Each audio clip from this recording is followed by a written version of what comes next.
And you might look at this thing and think, what is the big deal? It's just a customer journey map. Like, this is not novel. But what you have to remember is that no one at the time, and even really like very few even now, operationalize our customers' experience through the lens of value to customers. Our customers' experience with us starts when our customer first experiences the problem that our product helps them solve.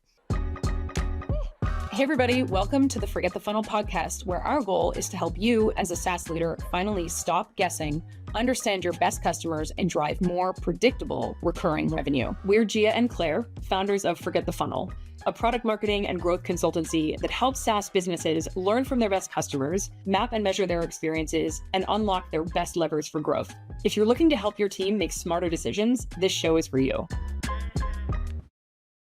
Hey, everyone. This podcast features a presentation that I gave at the Business of Software conference just a couple of weeks ago, so it is definitely best enjoyed visually. I'd really recommend that you head over to the YouTube channel to enjoy the full experience. The other thing that I wanted to mention is that right now, the Business of Software conference has early bird ticket pricing going on their website for their next event, which is in March in the UK. I cannot recommend this event enough. It was top-notch. The team is top-notch. Mark Littlewood and his team are absolutely incredible. This is the 14th year they've been running this event.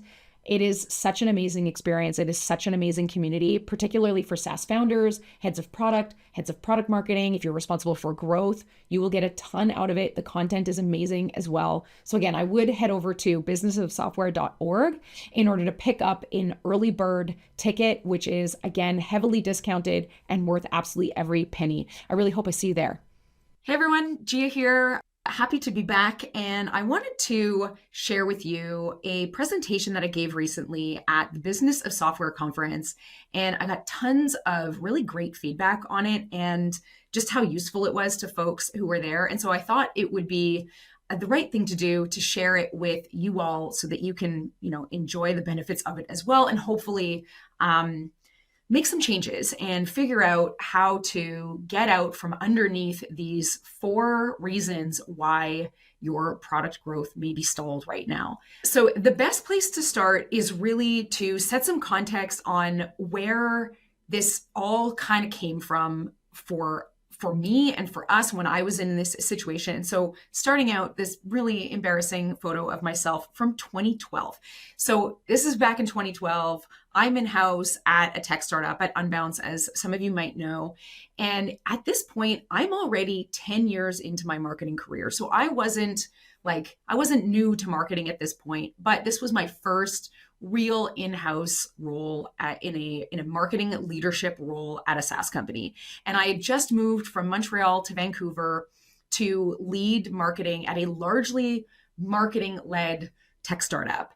And we were also largely sort of bootstrapped. And so, there's this laughable, obviously, like Nerf gun in my hand here, but even just out of frame of this photo is a ping pong table. It is the 2012 startup that you can imagine. And so, as you can probably also imagine, there was a lot of pressure to grow quite quickly. I felt a ton of, I don't want to say stress, but I was really operating kind of like a chicken with my head cut off, really trying to over deliver and make a big impact. And I felt a ton of responsibility for the growth of the company, particularly because I was in a marketing leadership role at a largely marketing-led SaaS company. And so the problem is that I'm absolutely terrible at prioritizing. And it is around this time that I find myself in San Francisco for a conference. And while I'm there, I'm really, I'm trying to think of how do I stop operating in this chaotic mode? And really, it's my opportunity to take a little bit of a step back and look at how I'd been operating so far, running, kind of in panic mode nearing the end of the month when I'm about to, miss my targets for the month, or, sometimes I'm exceeding them, sometimes I'm way behind. And so I'm in San Francisco and I reach out to Lenny Rachitsky. And so I know that, many people now know who Lenny is, but what a lot of people don't know is that back in, I think it was 2010, 2011, Lenny Rachitsky was actually incubating his startup in Montreal. And so I got to know Lenny in the local tech community, and his startup was then acquired by Airbnb. And so he moved to San Francisco. So while I was in town, I reached out to Lenny. And being the, stand-up amazing guy that he is, hung out with him a couple of times. And on one of the occasions, he was like, hey, it's Beer Friday at the Airbnb, head office. You should come by. And so we went to the headquarters, basically, of Airbnb for their Beer Friday, and he gave us a tour of the office. And I mean, you can maybe imagine how incredible this place is, right? So again, like Airbnb headquarters, this is 2012. Their office, their building is just like beautiful. Their meeting rooms are all modeled after their popular property rentals. It was like really, full-time caterers on staff. It was amazing. And really, really polished and like an incredible experience to get a tour of. A lot of people toured this office. But then he shows us downstairs where the product team works. And it is a very different environment down there. It's all open concept. It's kind of messy. There's like the Starbucks coffee cups from that day. And I notice that in all the sort of chaos, more so than this photo sort of lets on, I notice sheets of paper taped to the wall. And a lot of the desks are sort of facing this lineup of papers on the wall. And I lean in and I realize that it's the Airbnb customer journey. But this thing is nothing like the customer journeys that I had become accustomed to, or that many, in the marketing space had become accustomed to at that time. It was not about funnels. It was not about flywheels. It wasn't about the buyer's journey. It wasn't lifecycle metrics like MQL, SQL. And it wasn't even like pirate metrics, which, fun fact, I was a big fan of pirate metrics when I first discovered it, because hell yes, marketing in SaaS, tons of, value to provide to the business in post-acquisition. And I really thought pirate metrics were going to be like, we're going to save the day for marketing and tech. But I digress. At the end of the day, all of these tools, what they do is they sort of smoosh and flatten our view of our customers. And they make assumptions about our customers' experience, assuming that all of our customers are the same, all product experiences are the same. And this Airbnb customer journey map was absolutely nothing like that. It was completely through the lens of value to the customer. So it was anchored not in like transactional moments for the business, but rather customers' moments of value. And so this is the important context that I want to set as I sort of go into the rest of the material. This is really, really important. So their Airbnb customer journey map was later illustrated by Disney. So pretend for a minute, this is not what it looked like at all. There were no emojis involved. It was illustrated where there were like characters and there was an emotional journey, and it was really visual from a like the highs and lows standpoint. And it was, again, completely through the perspective of the customer, how they experienced value, how they take leaps of faith in their relationship with the solution, or in this case, Airbnb, how they make decisions. And you might look at this thing and think, what is the big deal? It's just a customer journey map. Like, this is not novel. But what you have to remember is that no one at the time, and even really like very few even now, operationalize our customers' experience through the lens of value to customers. Again, this is not about these like life cycle transactional moments of value to the business, which the vast majority of us fall into the trap of relying on. And again, the big problem with this is that in the vast majority of cases, not only does it flatten our view of customers, but it also leaves out this really critical and important context and nuance of our customers' lives before they discover that we exist and afterwards. And so what I mean by that is this, right? Our customer's experience with us starts when our customer first experiences the problem that our product helps them solve. And they move into sort of solution seeking mode where they eventually discover that we exist. Then they move into this evaluation mode, assuming that our website does a good job, right? They decide to give us a try for a first time, or they book a demo, and they finally get this view of like, okay, we could probably, this might be the solution to get us out of our problem space. And then eventually in that evaluation phase, it ends when they know that we can help them solve their problem, solve their job to be done. But then really, really importantly, the growth phase, right? So SaaS businesses, any recurring revenue business lives and dies based on this growth phase. So every month we need to be delivering continued value to our customers. And then where SaaS gets really, really interesting is in expansion and advanced usage of our product and upgrades and all kinds of other sort of monetization and growth opportunities that exist for our customers post acquisition. So, whether or not we want to choose to think about our customer experience in this holistic end to end way or not, doesn't mean that they don't experience it this way, right? They indeed experience it in this holistic way. So, when we think about it, it's kind of like our brand. Whether or not we choose to think about our customer's relationship with our customer experience or our experience in this way or not, it doesn't make it not true. Now, all of our customers' experience are unique. I'm not trying to say that every customer goes through this, these exact moments or milestones, but they do experience something like this, whether or not you choose to optimize it or not. It's there. Our customer's experience is there. It's like this omnipresent type of thing. And what I really want you to remember here is that growing your product means making this experience as resonant and as high value as we possibly can. And this was the pivotal mindset shift for me. This is the light bulb moment that I experienced when I was standing there in the, downstairs in the basement of the Airbnb headquarters back in 2012. I couldn't believe my eyes that I had not thought about the customer experience in this way. So this was a pivotal mindset shift for me, but also for the business. And within 2 years, we grew revenue by nearly 900%. We were on the Forbes Fast 50 list, like all the things. But the most important thing to remember here is that these customer success milestones became part of our DNA. They became part of how we operated as a business, how we measured success. Our benchmarking, how we prioritized, work, how we thought about team handoff points, conversations that we were having with our engineering team or our product team. And again, if you take nothing else away from this at all, it's make sure that it is this, okay? When we prioritize and optimize our customers, like our ability to help our customers achieve their goals, we achieve ours. This was the big unlock for me. And so now I want to obviously switch focus. How do we identify your unlock? How do we put you and your team in a position to be able to make amazing decisions like this, grease the wheels on all kinds of growth levers and opportunities that you may not have clarity on yet? The 4 things that I want to talk about, the 4 sort of, shitty realities that may be standing in way of you, identifying your unlock are, it is really, really hard to not only acquire, but also keep customers right now.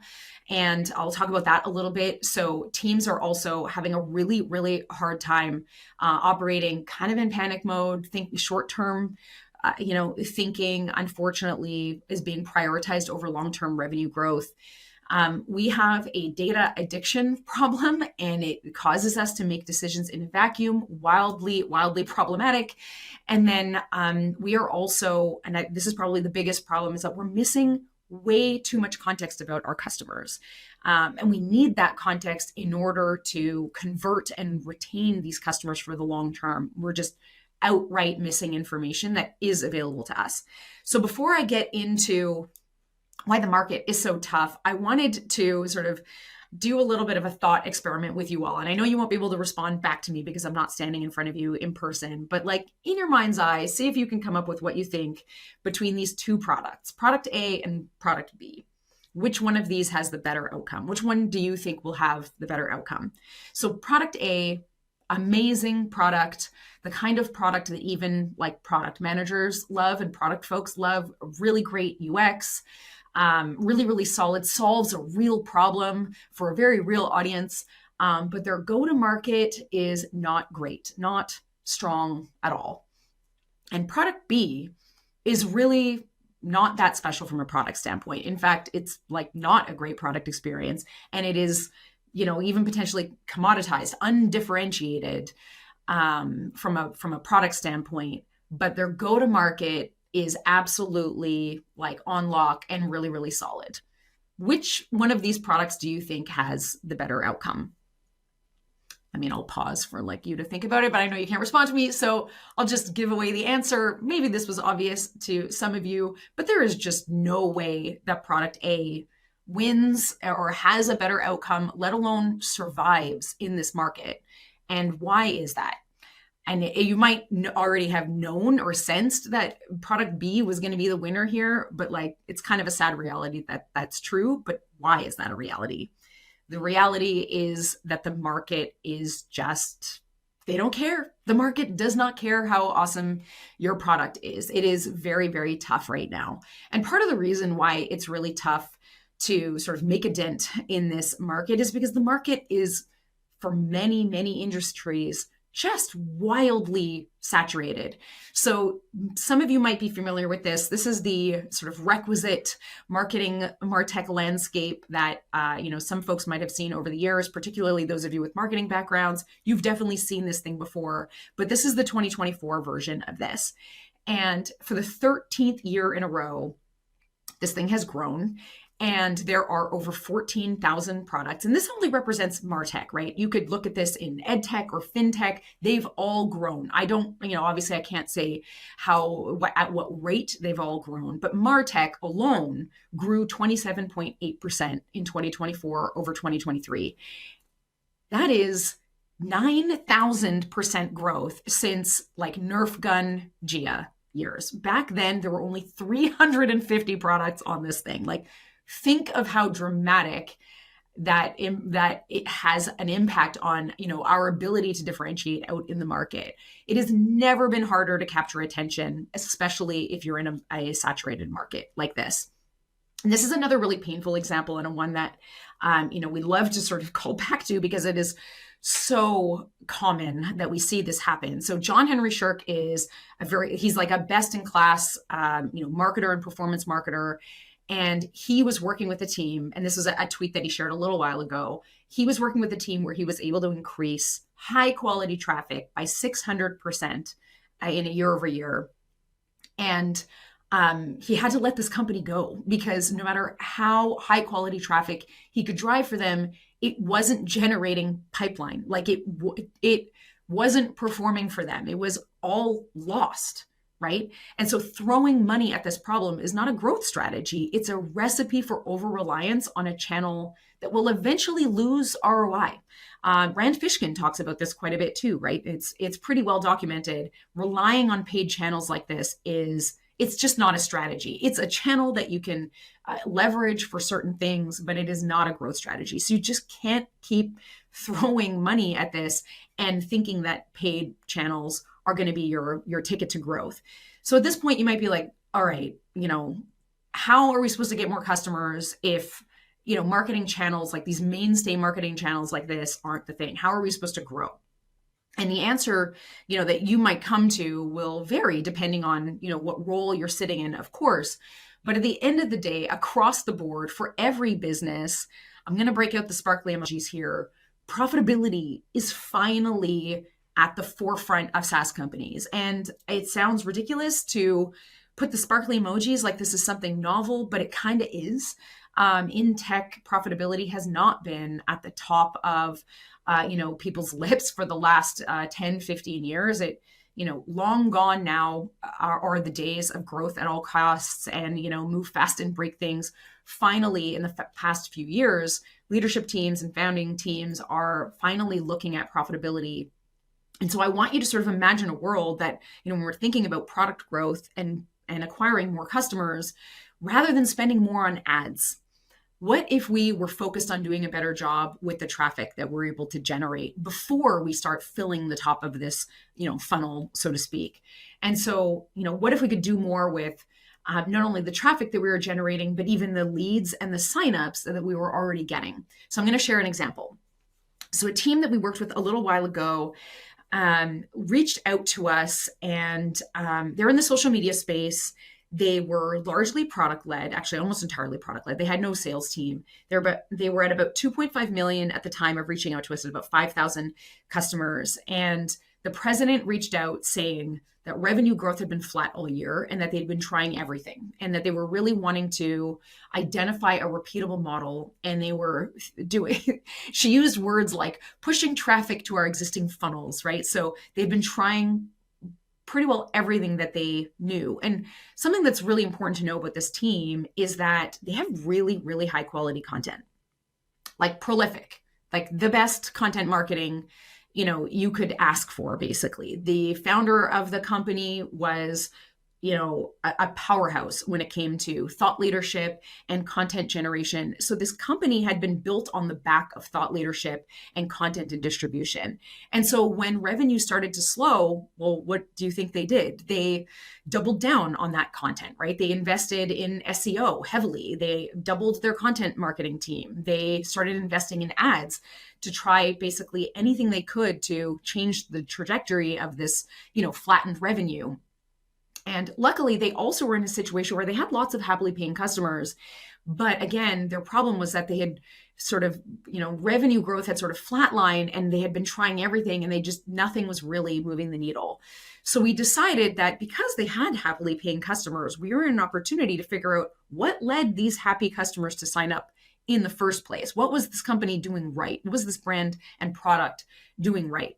And so we learned from their customers and we identified that there were two sort of main primary groups of customers. Anybody who's familiar with the jobs to be done framework will know what I'm talking about. There were two primary jobs to be done that sort of showed up here. And the first one was small businesses who were looking to build their audience and start getting serious about their marketing, right? They gushed over this company's amazing content. They flocked to their website, gave the team traffic to brag about. They loved their customer success team, right? They were the vocal majority for this company for sure. And then this second group was this group of customers that had already validated this channel. They were just bogged down with their existing processes and they were looking to automate the way that they did this work. And so they never needed or asked for any sort of like discounts or promo codes with which the team had been experimenting with. And they sort of flew in under the radar and they activated in the product without any help. So you can imagine that for this team, it was very easy to conflate these two customers together, right? Because when we took the time to actually learn from customers, we learned that this team had been focusing on the wrong group of customers for years, and that this wasn't one customer that showed up with both of these things. It was two very distinct groups of customers. And when we finally segmented them and looked at them on their own, we realized that one of these groups was the vocal majority and the higher cost to acquire. And this other group was this group that, sort of flew in under the radar and was much higher. So lower cost to acquire, but also higher LTV. So what did they do with this information? Well, they updated 3 pages on their website, and the outcome of that was incredible.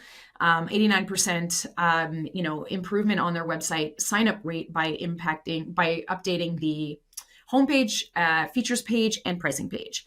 But the absolute best part of this story is definitely that their trial to paid conversion rate increased by 40%, just again by updating 3 pages on their website. So they had been investing heavily without this clarity for years, relying on the wrong inputs to tell them what was working and where to focus without actually understanding who their best customers are. And they didn't spend a cent on marketing for these results. So again, to sort of drive this home, right? Do you see now how you can acquire more customers, not by adding to the top of funnel, not by spending on costly ads, but by actually focusing on, the opportunities that sort of exist here with the traffic that you're already getting, with the signups that you're already getting, with the product even as it exists today. So I think Profitwell a couple of years ago came out with this stat when they ran a study and they found that founders and executives spend 75% of their attention on marketing and acquisition, which is just wild to me. And also, many of you are probably familiar with this stat as well, right? Which is increasing customer retention rates by 5% can increase profits by 25 to 95%. And then more recently, I was actually introduced to a study that ChartMogul conducted just this year with 2,500 SaaS companies. And they found that those SaaS companies that reached a net revenue retention of 100% and above grow twice as quickly as those that don't. If that is not motivating to optimize your post-acquisition experience, I don't know what is. So again, to recap just about this market and how tough it is in this market, paying for the privilege to fill a leaky bucket is a fool's errand. There is absolutely money available on the table for you without spending a ton on marketing. The second shitty reality that you are up against, and this one is going to probably hit a little bit closer to home, is that teams are really, really struggling right now. So our teams are guessing what to do and how to grow. And this was a post of mine from a little while ago that really sort of hit. And I think it probably hit a nerve with a couple of people. But really, it's the did it hurt when you paid for a marketing manager expecting a CMO? Most tech startups are not started by founders with a marketing background. And that's not a problem in and of itself, but what it does lead to is sort of problems in the relationship between founding team and later, people that are hired in marketing and growth roles.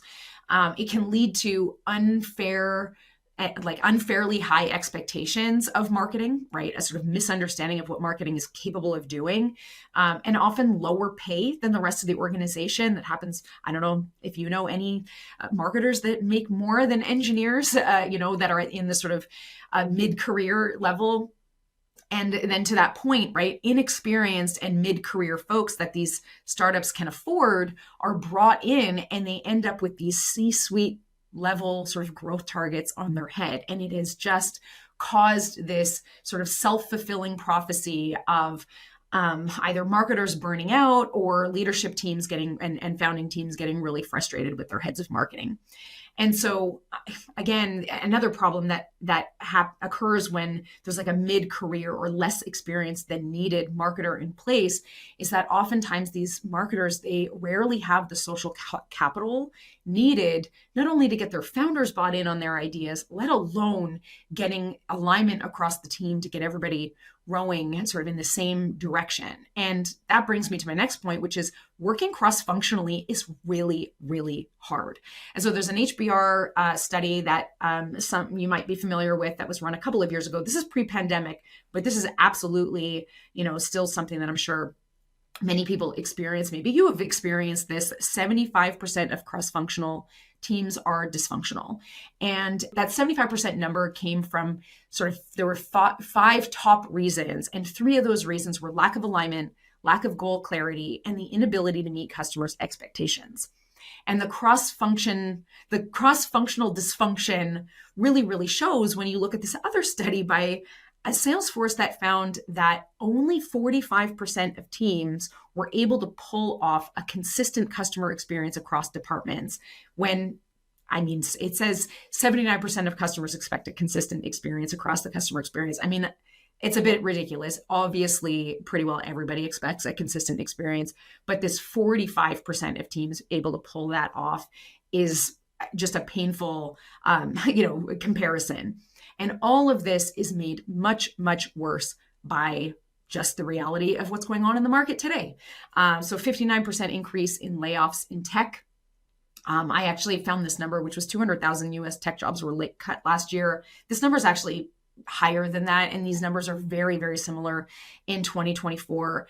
And what this does is basically lead the team to be stressed and scared to be wrong, right? Desperate to prove impact and show results in order to get some sort of job security. And even if your team's jobs are safe, there is still this sort of essence, and this sort of feeling of chaos and desperation, right? And pressure to show results, being, scared to be wrong, like I said, desperate to prove our value, short-term thinking, prioritizing short-term thinking over long-term revenue growth. And this all is kind of giving me Nerf gun Gia vibes. It's kind of the same situation that we were in. And so again, all of these sort of realities that are impacting our team's ability to make good decisions, I want to think about and help sort of paint a picture of how could we fix this situation. And I'm going to break out the sparkly emojis again, because it is so obvious, but alignment, right? We need to do a better job of creating alignment for our team so that they can make better decisions, so that they can create that better customer experience so that they can see and prove their role in driving revenue at your company. And I think that SaaS teams are finally starting to figure this out. And I really, really hope that your team can do this too. So if you look at hiring within marketing, you can see that product marketing is having a bit of a heyday. Now, I saw this chart in Emily Kramer's newsletter, which is absolutely incredible.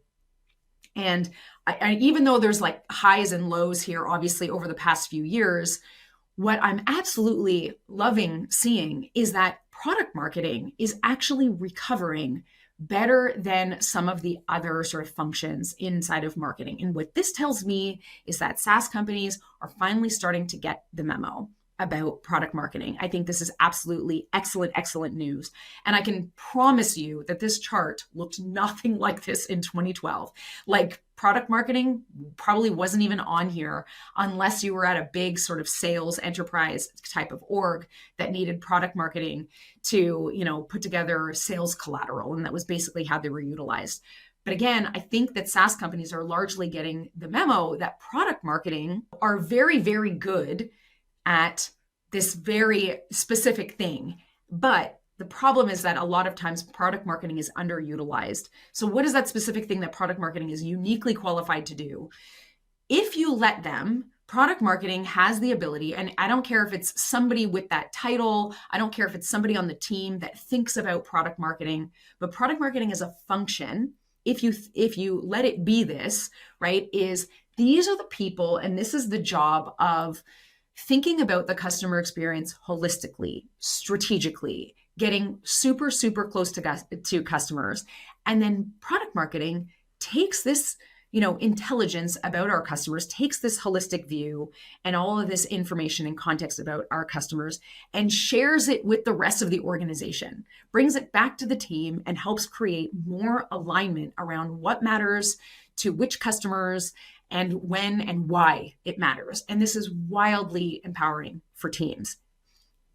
So again, we don't need to be guessing. If we have a deeper understanding of our customers and we can have that understanding and have our team also, share that understanding, and it really, really can be powerful for better handoff points. All of the things that I was talking about at the beginning of this, right? Prioritization, handoff points, conversations, alignment, shared language, all of those things are available to us. And at the end of the day, again, your team does not need to be guessing, and they can be making better, more strategic decisions about how to grow. And really importantly, see how their work drives value for customers and for the business. Number 3, shitty reality that is standing in the way of, your growth and hopefully some unlocks for your team. And this is probably my least favorite or most unpopular opinion, is that we are just, data rich and insights poor at the end of the day. And most people who talk about product growth and marketing your product will tell you that it is all about the data. And it is very easy to see why, right? It's hard to argue with numbers. And if you mess up in any way, you can point to the data, right? It's kind of this get out of jail free card or this security blanket that we can point to blame if, things go wrong. Like, I was relying on data, right? And this is particularly true, this security blanket, when your team, might be running scared about job security or just, acutely aware of just tech layoffs and that overall sort of pressure that they may be feeling. And being data-driven, again, just relieves us of so much burden. If we're not sure which messaging is going to resonate, we can put it on a landing page and test it. If we're not sure which channels are driving the most amount of traffic, regardless of quality, we can log into GA and run a report, right? If we're unsure of what features are going to drive the most adoption or upgrades, we can put it behind the paywall and split our traffic and wait for the numbers to come in. And the popularity of product-led growth has definitely exacerbated this problem. And I am very pro PLG, but even the most data-driven experts agree that understanding customers has to come first. So there's this Amplitude blog post that Elena Verna wrote, And it was like the 4 reasons why you might not be ready for PLG. And Elena doesn't often talk about why companies shouldn't roll out or shouldn't take advantage or leverage PLG. But this article does. And the very, very first one was a warning about needing a solid, sustainable, and predictable go-to-market. And that if you don't have that, it is very, very likely that there is a knowledge gap between what actually matters to your customers and what you think matters to your customers. And now you might be tempted to try to solve this problem with data, but again, the data cannot tell you who your best customers are or what matters to them. And I have a perfect story to illustrate that example. We've talked about the team at Invoice Simple before. This is, they're an invoicing tool with hundreds of thousands of users and customers, getting thousands of signups every month, tons of data, right? Like data for days, and also lots of experimentation going on. A self-professed data factory for sure. And in their situation, again, lots of signups, lots of data, too few customers turning into long-term customers, and that too few signups turning into long-term customers.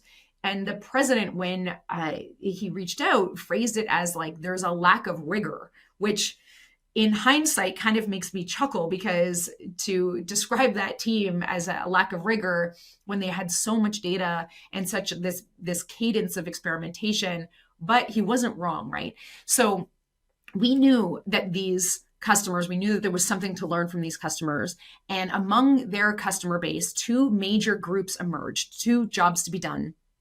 There aren't always 2, by the way, but for the sake of, illustrating this point and telling the story, there were 2 dominant jobs to be done that showed up there. Those that were actually pretty easy to please, right?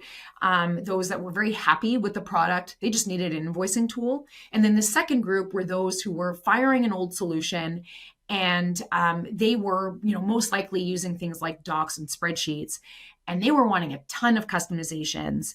And they wanted very specifically an invoicing solution so that they could invoice while they were on the go. So a mobile invoicing solution. They wanted to be able to invoice from their vehicle right there on like a job site, as an example.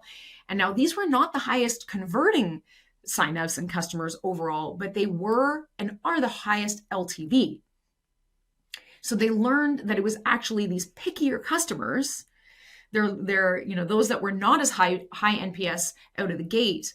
They were lower NPS, but they were higher LTV overall. They were pickier customers that they should have been optimizing for. And so they took the time to learn what actually mattered to these customers, and they realized and learned that they'd actually been inflating their data with a poor fit customer all along. And it's really easy to see how a team could fall into this trap, kind of like the previous example, right?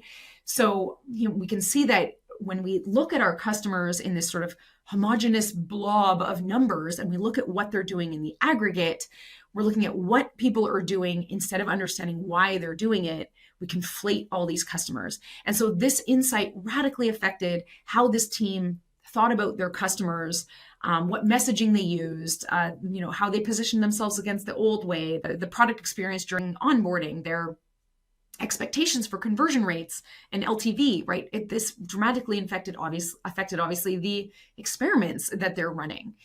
And because I'm not saying that there's no room for incremental experimentation, there absolutely is, but you have to go to the source and basically understand the sort of essence of why people are doing what they're doing in order to power a lot of the experimentations, right? So going to the source can unlock the potential that you might otherwise miss. You might get there, but it will very likely take you a long time, because if we're really, really honest, these incremental changes and incremental experimentation, those arrows don't always go to the right? In fact, many experiments fail.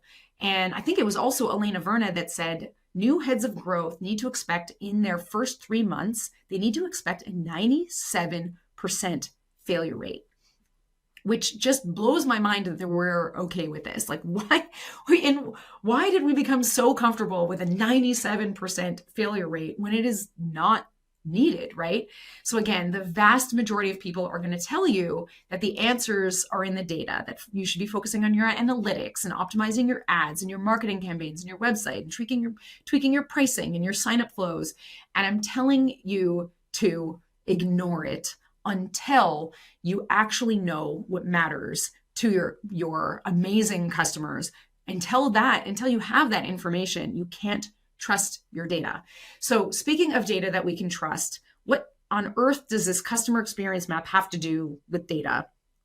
And so I'm going to explain a little bit about how we connect the dots between, how understanding the why of our customers helps us get to data that we can actually use. So, by getting to understand what's going on, that leads our customers to experience this problem that we need to help them solve. What previous solution are they struggling with?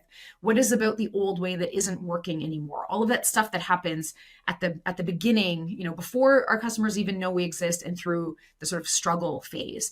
And then getting to the why of, assuming that they feel as though we understand their pain, then we need to understand things like what's motivating them to give our product a shot? What convinces them that we might be able to solve their problem? And can solve their problem, and what trade-offs are needed to fire the old way in order to adopt our solution through the evaluation phase. And then in the growth phase, right, especially if we're a SaaS business, what can they do now that they weren't able to do before? What does that better life mean for them?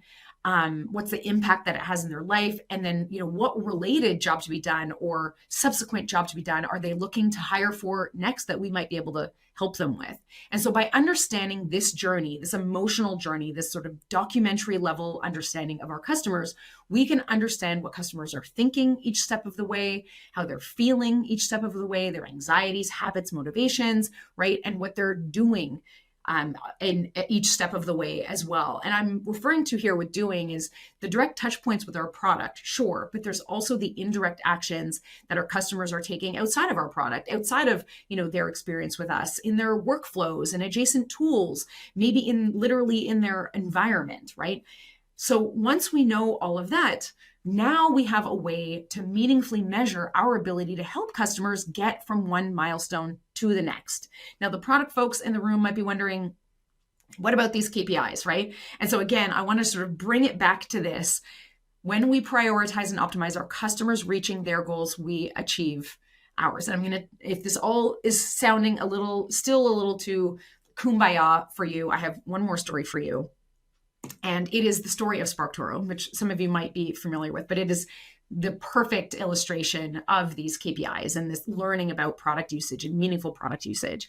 So again, with them, I'm not going to tell you the beginning of the story and how they we started working with them, but we learned from customers. We zeroed in on this ideal customer. And then what we did was we mapped what they said mattered to them to the specific parts of the product, the specific parts of the SparkToro product that delivered that value. And with that understanding, we could sort of reverse engineer their experience. We could look at all the ways that customers were meaningfully using their product. And we could see all of the ways that the current customer experience was out of alignment with what was actually delivering value to customers. And that's when we learned that there was a key feature that had been providing an outsized impact for customers that was just being given and shown to them way too late, right? So it was too easily missed, this key feature. And so we shared this insight with the team, and knowing how important that was, the team was in a position to be able to highlight that key feature earlier in the customer experience. And the team worked on like email onboarding and an onboarding checklist. And let me tell you, they totally understood the assignment and they doubled their free to paid conversion rate. This was a huge, huge unlock for them. So again, these are the sort of the meaningful ways that our customers are interacting with our product, give us KPIs that tell us we have helped our customers all along the way reach these moments of value. They're super actionable. They impact our day-to-day, right? The experiences that we're building for our customers, and they provide immediate feedback to us on the experiences that we're building. And these are our leading indicators of success versus these lagging indicators of success that we know are impacted by those leading indicators. So lagging indicators like revenue growth and free to paid are impacted by our ability to drive more value at these milestones with these KPIs that are tied to actual meaningful product usage. because our team will know what it takes to help customers get from one milestone to the next. And if our KPIs are not helping our team make actionable, make this data actionable, then we're completely wasting our time. This is how we become customer-led and data informed. And this is what unlocks this sort of holy grail of all of this, right? We'll have internal alignment around what matters to who, when, and why. Okay, so to recap this one, right? Beware of dumb data that might be obscuring your view of what actually matters to your best customers, because imagine how much more powerful your experiments could be. The fourth one and last one is that context that is so missing. And I frames this as we have no time for shortcuts. So what on earth do I mean by that? This is basically, we are our own worst enemies. We have just an unwillingness, a stubborn unwillingness to take a step back in order to take 2 steps forward. So if you look at this list of questions, and I really don't want to read this, so if you're listening to the audio only, please do check out the list on the video.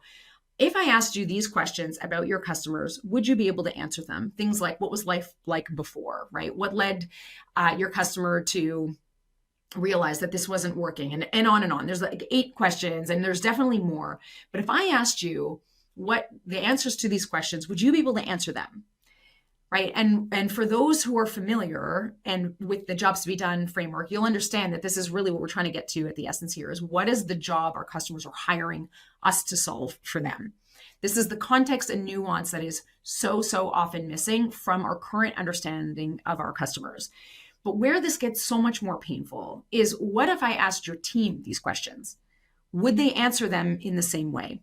I know we're all familiar with this, like the blind men and the elephant parable, right? Where, it's just entirely likely. In fact, in our experience, it is very highly likely. We see this happen all the time where, maybe the leadership team has a slightly different understanding of who ideal customers are from the marketing team or the product team or the CS or sales team, or even on the leadership team. We've seen time and time again, even among the leadership team, a disagreement or a lack of alignment, or at least clarity on that alignment around who your amazing customers are. We've spoken to quite literally hundreds of SaaS teams in the past few years, and I can say with confidence that 9 in 10 are guessing. Some know they're guessing, and some don't know they're guessing. But in all of these cases, they're filling gaps in their knowledge with best practices, what worked for some other company, for some other set of customers, and some other product, and they're relying on oftentimes channel experts as well. And so, why are we stuck in this rat race of guessing? How do we get stuck here? Well, you've probably heard about us talk about this before, right? There are a laundry list of excuses on why we can't do customer research. And I understand that it is hard. Customer research is really hard. And you may have had terrible experiences in the past on, why customer research is so problematic, right? Shitty questions leading to useless answers, bandwagoning, nothing conclusive, research that took forever and cost tens of thousands and sometimes hundreds of thousands of dollars. And it sat on a shelf to get dusty and die and was never actually used and leveraged. And we've done, previous podcast episodes all about why people get so stuck here. But really, at the end of the day, the important thing to take away here is that, yes, research is hard, but we also get to choose our hard. And so I just want to ask you and sort of reorient around which one of these is harder, right? Which one of these is the shortcut? Lack of customer understanding, right? Tons of money spent on ads, your team making short-term, only focused on low-hanging fruit at the expense of long-term high LTV, customers and revenue, data that is totally void of context or meaning, and operating in hypothesis mode. Is that the shortcut?